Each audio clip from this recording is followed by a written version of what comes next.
We know innovation is key to driving economic growth. It can make us more productive, adaptable, and create a higher standard of living. It can help solve some of the world's most pressing issues. AI is that which basically a human can or should be able to do, but now a machine does. So it may be chess, it may be playing Jeopardy, it may be playing Go, it may be driving a car, it may be driving an airplane, it may be poker, or investment, or painting, or music, you name it. Anything that the human can do, that the machine does or will do.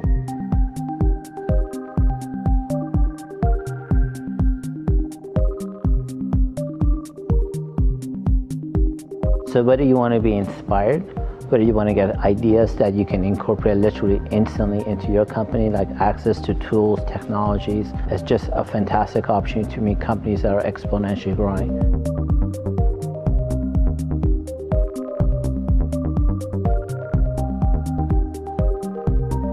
You will be also in the front edge of these technologies being presented for the first time, some of them, and be able to give feedback based on who you are in the audience, so that the people who are presenting their ideas or innovation can learn from that. So you'll be able to say one day, you know, I had a hand in that technology when it was first being introduced.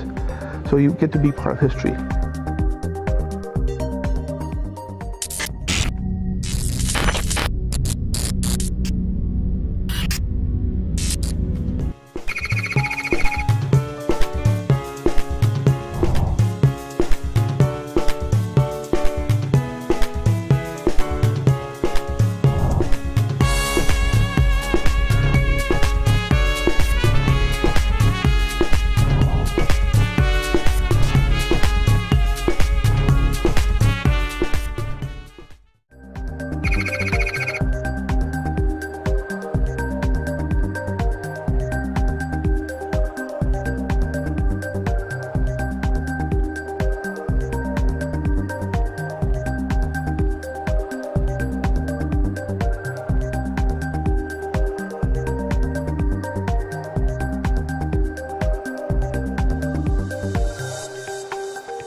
My name's Tim, and I'm from a company called Rover Parking, which I founded about 2 years ago.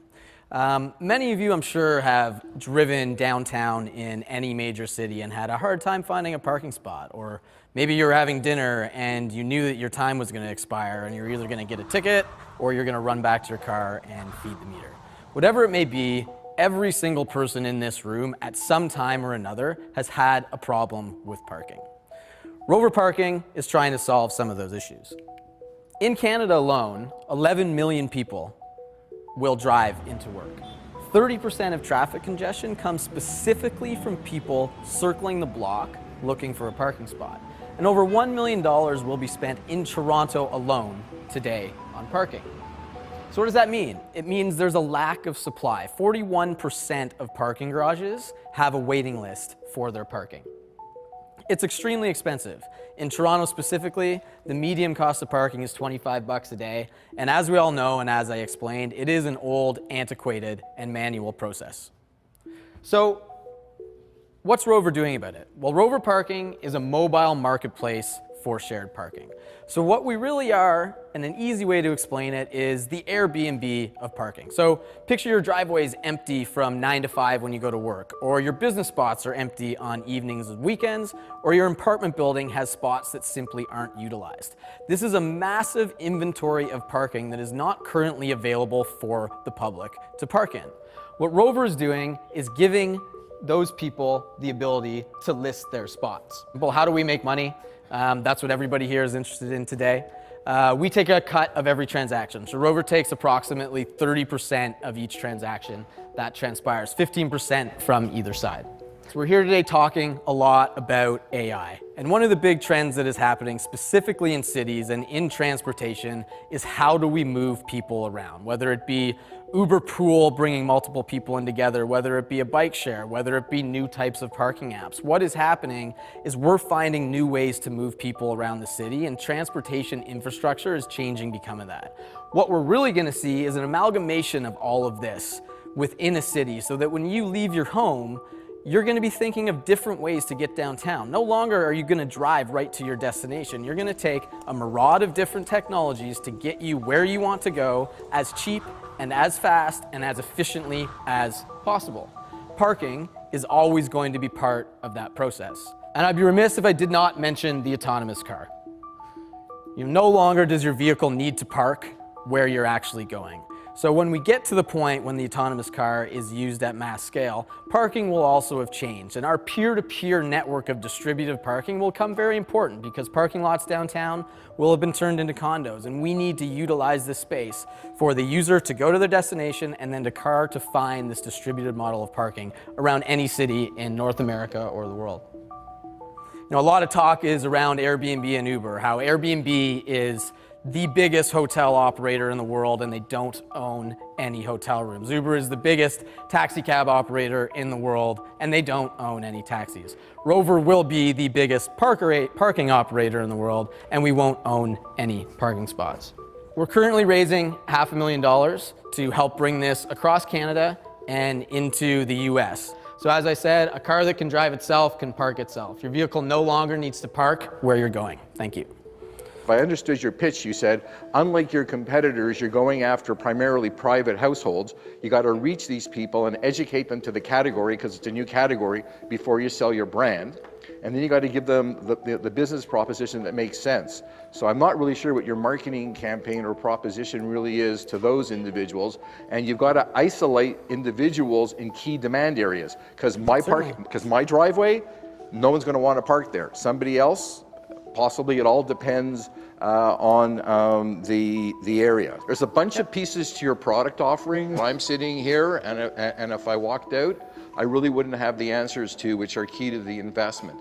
Yeah, so we've had over 1,500 spots listed in the GTA, and we have 20,000 people who have downloaded the app. Download, how many have used it? Right now, we're doing a couple hundred a month.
Hello everybody, my name is Shiva Bhardwaj, CEO and founder of Pitstop, where we predict vehicle failures before they happen. About 100 years ago, the first vehicle rolled off the assembly line and a revolution was born. And today, we're on the cusp of the next biggest revolution, the autonomous and connected vehicle. By 2020, the entire auto industry has announced that this technology will be a reality for the masses. But what's often missed in this beautiful vision of the future is the simple fact that in 2015, there's a record-breaking 35 million vehicles that broke down on the side of the road in the US alone. And this number has been increasing over the years because of the simple fact that vehicles are complicated. I mean, there's more lines of code in a car than in the average plane flying in the air today. And that's where PitStop comes in. PitStop aggregates data from vehicles, from the supply chain, and from dealerships in order to build the ultimate AI data engine. What it does is it's capable of predicting when recalls occur on the vehicle, ensuring vehicles are abiding by the emission standards, as well as identifying how particular components are failing in the vehicle and supplying that to tier 1 suppliers so they can better iterate on vehicles as we move into the future. And the reason we know that our technology is a leader in the space of predictive maintenance is because of the way we've acquired data. The first thing that we do is we work with multiple vehicle brands. So we're not just stuck with Ford, for example, and we're collecting onboard computer data from all these vehicles, as well as when we work with the retail level with dealerships, we collect historical records on how cars have failed over the past 10 years. 2 weeks ago, we were announced by the O'Reilly's list as one of the leading companies in machine intelligence within the space of predictive maintenance. And it's all been made possible because we've launched an all-in-one connected maintenance platform to help automotive dealerships increase customer retention to their service departments. The way it works is when you as a user go to buy a brand new vehicle from your dealership, it'll come equipped with the telematics device that plugs in underneath the dashboard of the vehicle. This is completely free of charge to you as a user. What's happening is that as you're driving around, PitStop's constantly monitoring over 300 sensors on your vehicle to provide you the most accurate insights on how your vehicle is going to fail. There's no bias from a service advisor trying to upsell you on things you don't need on your car. It's data-driven insights. And so this is what builds the trust and transparency between the vehicle owner and the dealership. And ultimately, with the press of a button, you can book an appointment right back to your service location. So it makes the whole customer experience seamless. We are growing at a rate of about 30% month over month in terms of our revenue. And we have about 250 devices being delivered to our dealership partners every single month as of right now. Shiva, how much capital are you looking for? I don't think I saw that or heard that. Yeah, so we're looking for $1 million at a 10% equity. 10%. And you came to that valuation how? Based on the roadmap of our technology development and our execution already that we're running within the market today. So it's not 100% revenue driven, it is very much technology dependent. You have multiple places where you can sell your data, because you collect data, right? You've already have pricing for dealers. There's no pricing for users yet, but there could possibly be. There's no pricing yet for OEMs who may want the data because it's multiple manufacturers. There are research companies out there who specialize in the automotive industry that may be of interest to this data once you build up enough data.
name is Cher Grant, and I'm the founder and CEO of Wazio. Who is Wazio? Well, we started our business by building online stores to enable transform traditional IT companies who are selling servers and storage and networking, things like that, and also services business startups who are looking to find an outlet to transform their business into the service industry or without disrupting. For example, if I'm a hardware company and I want to get into the service space, but I don't know how to do that, they would come to Wazio and get an online store from us. So similar to Shopify and Wix and GoDaddy, where you hear about these online stores that you can go and pretty much put your own logo and throw your products in, Wazio is very similar in a sense of we do just that. As a business, you can take your logo, throw it on your website, and then basically have a plethora of services that we offer. For example, some of the services that we offer in our catalog are Microsoft, voice-enabled Skype solutions. So when I say Microsoft, Office 365, different type of storage solutions, help desk, things like that. So some of our customers have given us feedback over the time saying, okay, I would like to transform my business from selling traditional hardware, but I don't really know too much about services. So what do? I don't really have anybody in my company to sell services. So this is when we thought, okay, there's an actual gap here. Maybe there's an opportunity for us to build a tool that enables our customers to be able to sell online as well as have a tool that they can have, let's say Autobot, right? That would speak to their potential customers that comes to their website and sees services, and they don't have somebody that can speak to them, but they have an automated app or a solution that we have provided to them to enable them with the sales. So what are some of the problems that companies are facing when they're trying to either transform or grow their business? Well, they can't find any pre-sales or technical staff. Either experts that are in the specialty of the services that they'd like to try and offer to their customer to offer value-added solution, you're either already hired or unfortunately they're working for themselves these days. And so I'm going to give you a quick demo here of one of our strategic partners. It's not working. Apologies, the demo's not working. 1 second.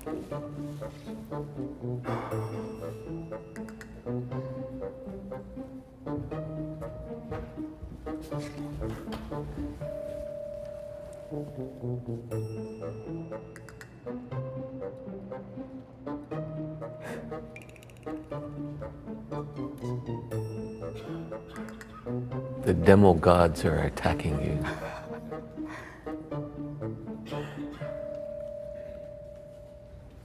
Sorry about that, guys. It's part of the PowerPoint, so. We're looking for an investment of $500,000 to be able to change the world on being able to provide sales for customers by giving that interaction on the website and hopefully grow their business without impacting their business. Thank you.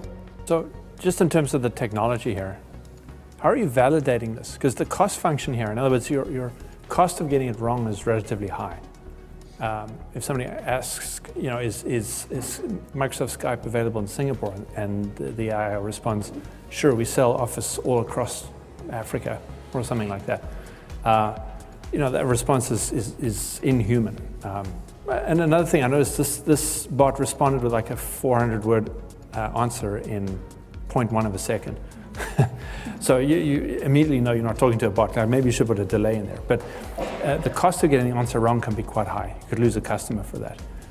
So how do you validate the model? How are you ensuring the quality of the service that you're providing to your customers? So definitely, we've already thought of that as well, is that if there is a situation where, because not everyone, forms a sentence in the same way.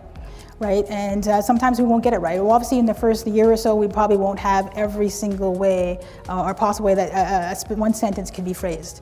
So that's why we would have the interaction with either call sales, or call the customer right away, or the customer can actually schedule a meeting or a conversation with a sales rep if the bot gets kind of confused, because it can happen, absolutely.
Do you feel that you're actually going to get the investment that you're looking for and the buy-in from the investors? We feel confident, and whatever happens, the experience and getting all the feedback and things like that was going to help us build a phenomenal product. Fantastic. And do you think the feedback that you were able to get from the audience has really helped you in polishing up your opportunity or your idea? Absolutely. Thus far, yeah. So far, we've learned so much. Hello, hello, hello. Hello. How are you guys doing? Good. Yeah. Yourself? Oops. Yeah, we're excited. Are you guys excited? We're excited. Yeah. We're excited about the opportunity. Yeah. Yeah. So what did you learn from the presentation that you kind of screwed up yesterday? A little bit. Yeah, what happened? It was a little bit nerve-wracking Yeah. being on the stage in front of everyone and being in front of investors. It's the first time that we've done that, but we've learned a lot about the way that we should be presenting. What's the one thing that you've learned? Definitely about tweaking our pitch and making sure that it's right off the get-go from when we start speaking. Yeah. That people can resonate with the idea. So we don't want to invest with you right now. Yeah. The reason being because I don't think that you're clear enough as to where our money's going to go, and that's why we want to say no to you for the money side. Right. However, we want to support you in terms of maybe giving you some guidance and some intellect that you may be missing on your side, like things like let's become focused on where it is that you want to go, and let's help you start to generate cash flow first. Yeah. Stay in communication with us. Let's increase your revenue, and then we'll take a look at coming in as a financial partner. At this point, we're saying no. Has there ever been a moment where you just were ready to say, all right, I give up? It crosses your mind every now and then, when you think you want to throw in the towel and say, I've had enough, right? You can kick me down, and I don't know how many times I get kicked, and I'll probably stay down. But in the end, again, it goes back to what I said. When you're passionate and you believe that what you're doing you can't imagine doing anything else, the perseverance kicks that down. You say, you know what? I got kicked in the face, I got kicked down in the stomach, and whatever the case may be, but I got to keep doing this because I know I'm going to make a difference not only in my life, but in somebody else's. Nadia, hey. What's up? Hi. Hey. I'm not sure how to explain this, but a couple of our inventors cannot be contacted, and they're not here. What happened? And that's both Rover and Pitstop. They're not here at all? Not at all. We haven't connected with either of them. We're not sure why they didn't show up today. I'm not sure what's going on with them. And we were very clear with them to be here today at this time, right? Yesterday, yeah. Oh, that's brutal. Because Pitstop, I was waiting for all day. No, my we were God. ready to cut them a check. I know. Sorry, buddy, you missed your chance.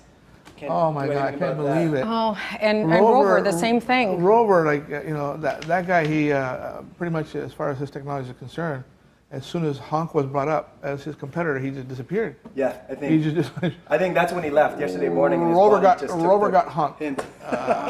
But Pitstop were really disappointed because we wanted to invest in that company. We had all the panel members were really excited about it. This is the thing in life, most people start things but never complete.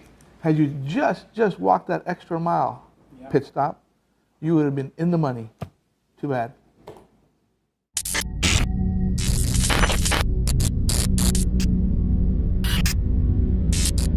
This is one of our presenters that was here yesterday, and we were ready to, as a group, invest in his company.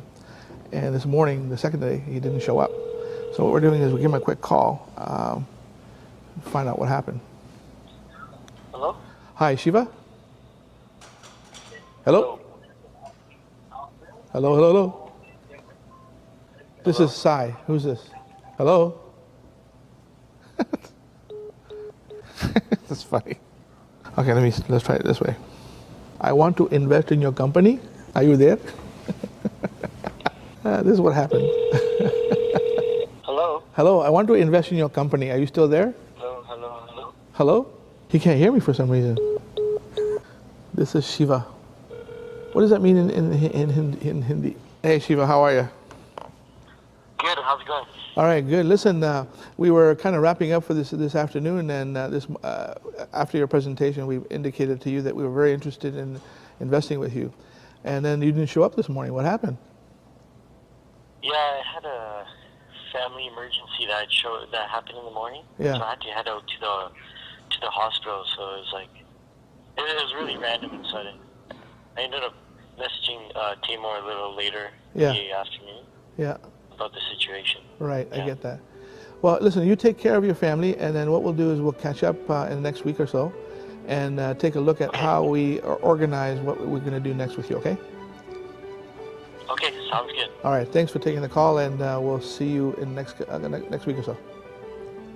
Okay, perfect. Thank you so much. All right. Have a good Later. day. Okay, thanks. Bye. Okay, bye. All